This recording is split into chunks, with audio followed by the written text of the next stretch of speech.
आपको हैरानगी हो रही है सुन के खोसा साहब? जी बिल्कुल हैरानगी नहीं हो रही, बिकॉज ये लॉ मिनिस्टर हमारे जो हैं, ये he is part of the executive branch of government, जिस पर इल्ज़ाम लगाया गया है जजेस की तरफ से, और जो डायरेक्ट बेनिफिशरी हैं इस सारे इल्ज़ामात जो जजेस लगा रहे हैं उसके कॉन्सिक्वेंसेस में जो कुछ हुआ है उसके डायरेक्ट बेनिफिशरी हैं और इस वक्त गवर्नमेंट में बैठे हुए हैं। मुझे हैरत तो सुबह वो तस्वीर देखकर हुई जो काजी फायद ईसा साहब बैठे हुए थे, जिसमें उनके साथ जिन पर इल्ज़ाम लगाया गया और उनके साथ बैठकर ये मीटिंग कर रहे थे इस कमीशन ऑफ इंक्वायरी के लिए। ये अदलिया का मामला है।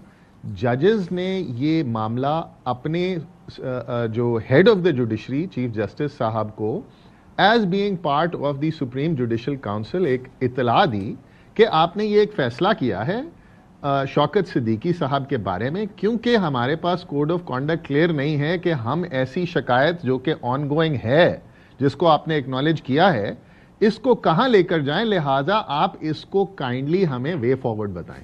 और वो बात ये लीक हुई, ये बात स्प्रेड हुई और ये हम सब के सामने आई और हम सारी वुकला कम्युनिटी शॉक में है कि हमारी सुपीरियर जुडिशरी, हम ये सुनते होते थे उन जजेस के बारे में कि जजेस पे प्रेशर होते हैं, हम ये सुनते होते थे, कई दफ़ा देखते भी होते थे, मगर कई दफ़ा उन जजेस पर इल्ज़ामात होते थे और वो जजेस उन इल्ज़ामात की वजह से हम फिर भी मौका देते थे कि इनकी इंक्वायरी हो जाए।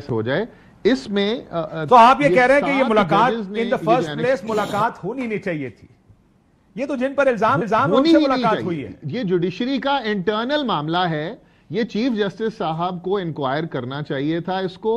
अगर इन्होंने अगर ओपन करना था तो ये अपने पास रखते इसको 184(3) में, बिल्कुल जिस तरह इन्होंने लाइव हेयरिंग्स शुरू की हुई थी वो शुरू करते। हम भी देखना चाहते हैं कि ये कौन लोग हैं जो कि हमारी आला अदलिया पर इस किस्म के प्रेशर डालते हैं जो लिखे गए हैं। अगर आप वो एनेक्स्चर्स पढ़ लें तो बंदे के रोंगटे खड़े हो जाते हैं, बंदा परेशान हो जाता है कि ये क्या है। हसन रजा पाशा साहब ने बिल्कुल एक बीच में से बताई इंसिडेंट के कैमरे बेडरूम में लगे हुए हैं, ये टॉर्चर अगर कजन हो रहे हैं उनके, डायरेक्ट नाम लेकर बता रहे हैं जजेस, तो ये तो इनको बहुत सीरियसली लेना चाहिए था। और अगर किसी से मुलाकात करनी चाहिए थी तो पहले उन जजेस से करनी चाहिए थी जो ये इल्जाम लगा रहे हैं। आप ये देखिएगा, इस बात को नोट कीजिएगा कि ये जजेस वो जजेस हैं जो कि इस वक्त सर्विंग हैं, इनके खिलाफ कोई किसी किस्म का रेफरेंस इस वक्त पेंडिंग नहीं है।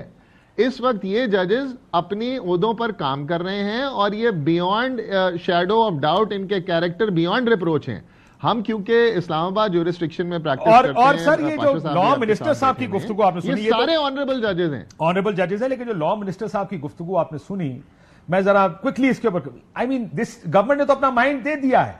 इन वे वो कह रहे हैं कि जनाब आप एक इदारे के ऊपर इल्जाम नहीं लगा सकते, जो कि बात ठीक भी है कि ये बात थोड़ी कारपेट के नीचे रहनी चाहिए थी कि जब तक आप साबित हो जाए, या चले ओपन कोर्ट हियरिंग कर लें, जो भी करें, लेकिन फैसला फिर भी अदालत करे किसी तरह। लेकिन वो तो जजेस पर मिसकॉन्डक्ट लगाने के पीछे पड़े हैं। वो तो कहते हैं जनाब ये टाइमिंग है, कोई पहले दिन क्यों नहीं बोल पड़े।